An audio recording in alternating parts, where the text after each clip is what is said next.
ओम नमो नारायण मित्रों, एक बार फिर से आप सभी व्यक्तियों का स्वागत करते हैं अपने YouTube चैनल 1008 उपाय तथा ओम नमो नारायण पर। मित्रों, आज की इस वीडियो में हम आपको बताने वाले हैं कि चट मंगनी पट ब्याह के आसान से आसान टोटके कौन कौन से हैं और आपको जो भी टोटका इनमें से आसान लगे, जो भी टोटका आपकी सहूलियत के हिसाब से आपको आसान लगे, वह टोटका आप अवश्य कर सकते हैं और अपने विवाह में आ रही रुकावटों को दूर कर सकते हैं। मित्रों, इन टोटकों की वजह से शादी का संयोग अवश्य फटाफट बनेगा। एक बार आप आजमा के अवश्य देखें।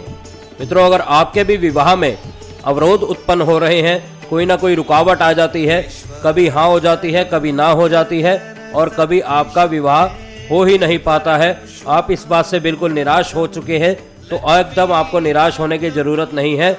आप हमारे द्वारा बताए गए उपाय अवश्य करके देखें, आपको अवश्य जल्द से जल्द इसका लाभ प्राप्त होगा। तो चलिए मित्रों, आज की इस वीडियो को शुरू करते हैं। वीडियो शुरू करने से पहले एक छोटी सी जानकारी मैं आपको अवश्य देना चाहूँगा। हमारी वीडियो में दिखाया गया कोई भी सामान आप ऑनलाइन www.timeshopee.in पर जाकर आसानी से अपने घर पर मंगवा सकते हैं। चाहे वह शुक्रदंत हो, बिल्ली की जेर हो, सियार सिंगी हो, इंद्रजाल हो, भैरव कंगन हो या अन्य कोई भी उत्पाद, जिस प्रकार से आप यह स्क्रीन पर देख रहे हैं, वह अपने घर बैठे अपने नाम से सिद्ध करवाकर आसानी से मंगवा सकते हैं।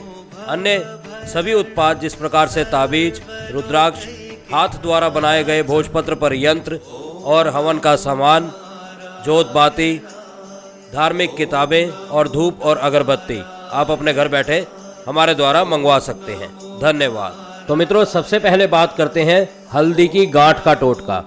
हल्दी को गुरु से संबंध माना जाता है और कुंडली में गुरु की स्थिति मजबूत होने से शीघ्र विवाह के योग बनने आरंभ हो जाते हैं। इसके लिए कुंवारे लड़के और लड़कियों को हल्दी का यह टोटका अवश्य आजमाना चाहिए। गुरुवार को पीले कपड़े में हल्दी की गांठ लेकर उसे दाईं भुजा में बांध लें, यानी सीधे हाथ में बांध लें। अगर आप बांधना नहीं चाहते हैं तो रात को सिरहाने में रख कर सो जाइए, यानी सिरहाने के पास आप रख कर इसको सो जाइए। ऐसा लगातार आपने 5 गुरुवार तक करना है। आप 5 गुरुवार तक इसको करके देखिए, आपके शादी के योग इन्हीं 5 गुरुवार के बीच ही आपको बनने दिखने लग जाएंगे। आप स्वयं कहेंगे कि वाकई में ही इससे बहुत फर्क पड़ रहा है। कहीं पर भी आप बात करने जाएंगे तो निराशा का मुंह नहीं देखना पड़ेगा। मित्रों, इसमें जो हल्दी की गांठ आपने लेनी है वह 2 गांठ लीजिएगा, एक आपके नाम की और एक उनके नाम की। यह 2 गांठ आप अपने हाथ में अवश्य बांधिएगा पीले कपड़े में, और अगर बांध रहे हैं तो पीले धागे की सहायता से ही बांधे। अगर सिरहाने रख रहे हैं तो इसी प्रकार से मोड़कर उसको पीले धागे से गांठ लगाकर अपने सिरहाने रख लीजिए। अगर इसको बांध लेंगे तो असर और जल्दी देखने को मिल सकता है। अब बात करते हैं दूसरे उपाय की, जो कि है नारियल का टोटका। अगर लड़की की शादी में कोई रुकावट आ रही है तो 5 नारियल ले लें और शिवलिंग के आगे रखकर ओम श्री वरप्रदाय श्री नमः, ओम श्री वरप्रदाय श्री नमः, इस मंत्र का 5 माला जाप कर लीजिए। संस्कारित रुद्राक्ष की माला से कर लीजिए और जाप के बाद 5 नारियल शिवलिंग पर ही चढ़ा दीजिए। यह टोटका आप सोमवार के दिन अवश्य करके देखिए, आपका कार्य हाथों हाथ बनेगा। मित्रों, अब बात करते हैं तीसरे टोटके की, यानी तांबे के लोटे का टोटका। मित्रों, कन्या विवाह में आने वाली बाधा दूर करने के लिए एक टोटका यह आजमा सकते हैं कि रात में तांबे के लोटे में जल भरकर सिरहाने रख लीजिए। सूर्योदय से पहले उठकर बिना कुछ बोले इस जल से सिर धोए अपना और बिना पीछे मुड़े वापस आकर अपने स्थान पर सो जाए। नियमित ऐसा करने से विवाह के योग प्रबल होते हैं। मित्रों, ध्यान रखिए, क्या करना है आपने, रात में तांबे के लोटे में जल भरकर अपने सिरहाने रख के सो जाना है और सुबह सूर्योदय से पहले उठकर बिना कुछ बोले इस पानी से सर धो लेना है और बिना पीछे मुड़े वापस अपने बिस्तर पर आकर सो जाना है। नियमित ऐसा करने से विवाह के योग प्रबल होते हैं। यह आजमाया हुआ टोटका है। मित्रों, आप करके देखिए, जरूर आपको फल मिलेगा। अब बात करते हैं चौथे टोटके का, यानी दूल्हे का सेहरा। कहते हैं कि दूल्हे का सेहरा बहुत ही शुभ माना जाता है।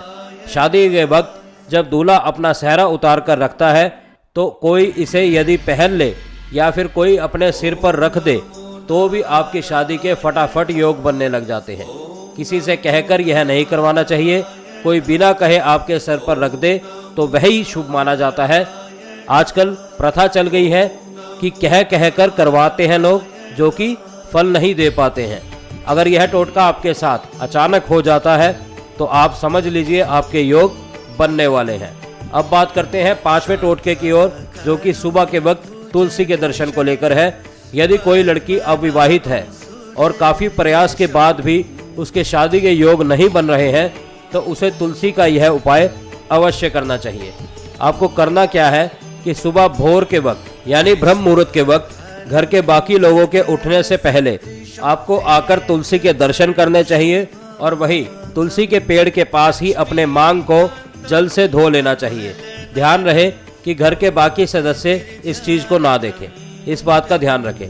कोई भी जल आप अपने साथ में ले जाइए और अपनी मांग को तुलसी के समक्ष ही धोइए और उनसे प्रार्थना करिए कि आपके शादी के योग जल्द से जल्द बनाए। आप देखेंगे कि यह बहुत घरेलू टोटका है। मैं जो भी आपको टोटके बता रहा हूँ बहुत घरेलू हैं और बहुत साधारण दिख रहे हैं, परंतु इसका असर बहुत शक्तिशाली होता है मित्रों। अब बात करते हैं 6ठे टोटके की ओर, यानी गुरुवार का व्रत। यदि आप भी शादी करवाना चाहते हैं तो गुरुवार का व्रत रखना शुरू कर दीजिए और हल्दी के जल से स्नान कीजिए। ऐसा कम से कम 11 या 21 गुरुवार करने से आपको अवश्य लाभ होगा और आपके घर में विवाह की चर्चा आरंभ हो सकती है। गुरुवार का व्रत करके माँ लक्ष्मी और विष्णु जी की पूजा अवश्य करें और उनसे यह प्रार्थना करें कि आप इस प्रकार का वर चाहते हैं और आपको इस प्रकार का वर अवश्य जल्द से जल्द प्राप्त हो। आपकी यह मनोकामना वहां पर अवश्य पूर्ण होगी मित्रों। यह मित्रों कुछ घरेलू टोटके थे जो मैंने आपको विवाह के लिए बताए हैं। आप इनमें से कोई भी टोटका अपना सकते हैं, जो भी आपकी सहूलियत के हिसाब से आप कर सके। तो मित्रों, और भी कोई अगर बाधा आपके जीवन में आ रही है तो आप हमसे परामर्श कर सकते हैं। हमारा व्हाट्सएप नंबर दिया हुआ है। हम फिर मिलेंगे आपसे किसी अन्य वीडियो में, किसी अन्य जानकारी के साथ, किसी अन्य उपाय, किसी अन्य टोटके के साथ। तब तक के लिए आप सभी मित्रों से इजाजत चाहते हैं। ओम नमो नारायण, ओम नमो नारायण, ओम नमो नारायण।